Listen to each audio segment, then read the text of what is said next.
আসসালামু আলাইকুম। আমি মোহাম্মদ আব্দুল কাদের। বিজ উইথ কাদেরের ইউটিউব চ্যানেল থেকে আপনাদের সবাইকে স্বাগত।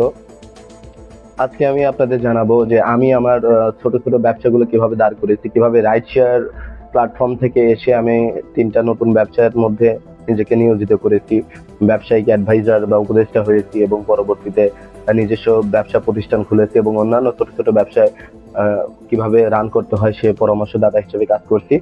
আজকে আমরা চ্যানেলের মধ্যে এই নিয়ে বিস্তারিত আলোচনা করব। সাথে থাকুন আমাদের।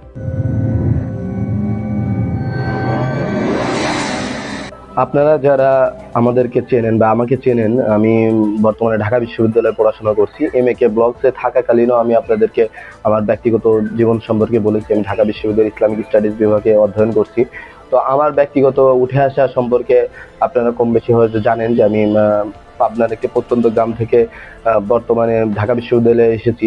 তো গল্পটা শুরু হয় 2019 সাল থেকে, যখন মূলত ঢাকা বিশ্ববিদ্যালয়ে ভর্তি পরীক্ষার জন্য আমি প্রস্তুতিটা নিচ্ছিলাম। তখন থেকেই আমি ঢাকা বিশ্ববিদ্যালয়ের জন্য মন প্রাণ দিয়ে প্রস্তুতি নিয়ে 2019-20 সেশনে আমি ঢাকা বিশ্ববিদ্যালয়ে ভর্তি হই। কিন্তু করোনাকালীন সময়ে এটা আমাদের জন্য খুব একটা ভীতিকর অবস্থা তৈরি হয়ে যায়। ঢাকা বিশ্ববিদ্যালয় বন্ধ হয়ে যায়, আমিও বাড়িতে চলে যাই। তো তখন আমি ফেসবুকের মাধ্যমে ফেসবুক মার্কেটিং রিলেটেড কাজ করতাম। বিভিন্ন পেজ বা বিভিন্ন ফেসবুক পেজ প্ল্যাটফর্ম বা বিজনেস প্ল্যাটফর্মগুলো কিভাবে পরিচালনা করতে হয় সেগুলো আমি মানুষকে বুঝাইতাম বা আমি নিজে করার চেষ্টা করতাম। তো পরবর্তীতে এরই ধারাবাহিকতা আমি বিভিন্ন বড় বড় প্রতিষ্ঠানের সাথে আমি কাজের সুযোগ পাই। এর মধ্যে আমি কিছুদিন ঢাকায় এসে আমি চেষ্টা করি রাইড শেয়ারের করার। তো আমার অনলাইন অ্যাক্টিভিটি এবং রাইড শেয়ার দুইটাই সমানভাবে চলতে থাকে এবং রাইড শেয়ার করতে করতে মোটামুটি আমি আমার নিজস্ব কিছু টাকা পয়সা ক্রিয়েট করতে পারি, যেগুলো আমার মূলধন হিসেবে আমার কাজ করে। তো এদিকে আমি টাকা গোছাচ্ছিলাম, অন্যদিকে আমি আমার বিজনেস প্ল্যাটফর্ম দাঁড় করানোর জন্য বা অন্যদের বিজনেস প্ল্যাটফর্ম দাঁড় করিয়ে যে ইনকামটা করতেছিলাম সেটাও আমি রাখতে পারি। তো পরবর্তীতে আমি একটা বড় একটা প্রতিষ্ঠানের সাথে কাজের সুযোগ পাই সেলস অ্যাডভাইজার হিসেবে। আমি এখনো সেই প্রতিষ্ঠানের সেলস অ্যাডভাইজার হিসেবে আছি। তো সেখানে আমি একটা হ্যান্ডসাম স্যালারিতে আমি সেখানে নিয়োজিত থাকার পরবর্তীতে আমি রাইড শেয়ারটা ধীরে ধীরে বাদ দিয়ে দিই এবং আমার টাকা জমানোটা ধারাবাহিকতা রক্ষা করি। পরবর্তীতে আমার সাথে পরিচয় হয় আমার এক পরিচিত এক ভাইয়ের মাধ্যমে, যিনি মোবাইল সার্ভিসিং এর ব্যবসা করেন বা মোবাইল সার্ভিসিং করতে থাকেন। তার সাথে পরিচয় হওয়ার পর থেকে উনি ওনার ব্যবসায় ইনভেস্ট করার জন্য আমাকে আহ্বান করে।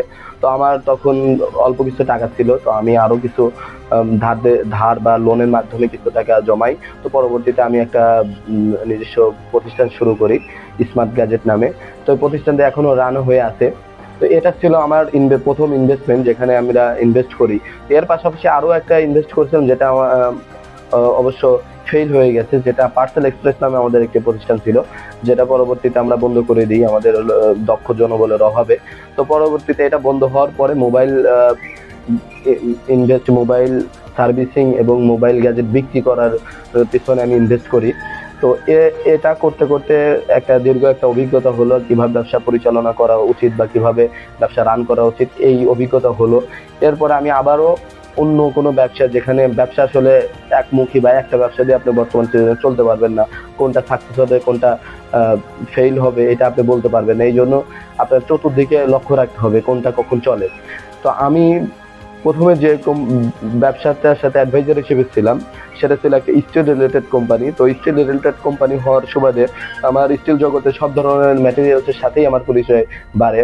স্টিল শীট থেকে শুরু করে হলো বক্স বা FGP বক্স MS এগুলোর সাথে আমার একটা পরিচিতি বাড়ে। এদিকে আমি ঢাকা বিশ্ববিদ্যালয়ে পড়ার যোগ্যতা, আমার নিজের জ্ঞান এবং পরবর্তীতে ব্যবসায়িক অ্যাডভাইজার হিসেবে কাজ করার সুযোগে নিজের অভিজ্ঞতা এবং ছোটখাটো একটা বিজনেস চালানোর অভিজ্ঞতা থাকার ফলে আমি আশা করি যে আর একটা বিজনেস আমি দেওয়ার চেষ্টা করি। তো এরপর ধারাবাহিকতায় আমি এবং আমার ছোট ভাইদের হেল্প নিয়ে একটা আমরা ইঞ্জিনিয়ারিং ম্যানুফ্যাকচারিং একটা প্ল্যান্ট চালু করি, যেটা আমরা বাংলায় এক কথায় কারখানা বলে। তো আমাদের এই কারখানায় স্টিল রিলেটেড যে ধরনের স্ট্রাকচার আমরা তৈরি করতে পারি। আমরা বর্তমানে আধুনিক ইলেকট্রিক ভেহিকেল নিয়ে কাজ করছি, যেটাকে এক কথায় অটো রিক্সা বলে। বর্তমান সিচুয়েশনে অটো রিক্সা এখন খুব ঝামেলার একটা ব্যাপার। ব্রেকিং সিস্টেম, তারপরে এদের কন্ট্রোলিং স্পিড সবকিছু একটা নিয়ম মেনে চলে না। তো আমরা চেষ্টা করি যে এই জায়গাগুলোকে নিজেদেরকে স্টেবল রাখার জন্য ভালোভাবে কি করা যায়, এটা করার জন্য আমরা আধুনিকায়নের ছোঁয়া দিয়ে আমরা আমাদের কারখানাটা বা আমাদের ইঞ্জিনিয়ারিং প্ল্যানটা আমরা চালু রাখছি।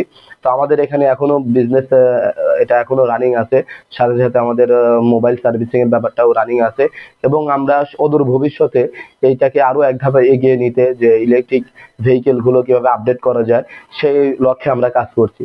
তো এই যে আমার উঠে আসা, একদম গ্রাম থেকে উঠে এসে ঢাকা বিশ্ববিদ্যালয়ে পড়া, পরবর্তীতে রাইড শেয়ার করা, রাইড শেয়ার থেকে মোবাইল সার্ভিসিং দোকানে ইনভেস্ট করা, পাশাপাশি একটা প্রতিষ্ঠানে চাকরিরত অবস্থায় থাকা, এভাবে কাজ করতে করতে বর্তমান সিচুয়েশনে নিজস্ব বা নিজের একটা প্রতিষ্ঠানে ম্যানুফ্যাকচারিং ইউনিটে কিছু লোকবল কাজ করানোর যে ব্যাপারটা, এটা কিন্তু একদিনে হয়ে ওঠে নাই।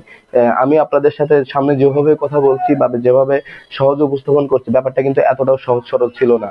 তো আমরা ভবিষ্যতে যখন আপনারা আমাদের চ্যানেলে বিস্তারিত থাকবে, যখন আমরা আমাদের ফ্যাক্টরি ভিজিট করাবো বা আমাদের প্ল্যানটা আপনাদের দেখাবো, ফ্যাক্টরি ট্যুর করাবো, তখন আপনাদেরকে এর বিস্তারিত আরো ডিটেলসে জানা যাবে। তো ততদিন আমাদের সাথে থাকুন, আমাদের চ্যানেলে ভিডিওগুলো অবশ্যই ভালো লাগবে, ধীরে ধীরে আরো আপডেট হবে। তো আমাদের সাথে সাথে থাকুন। ধন্যবাদ সবাইকে। আসসালামু আলাইকুম।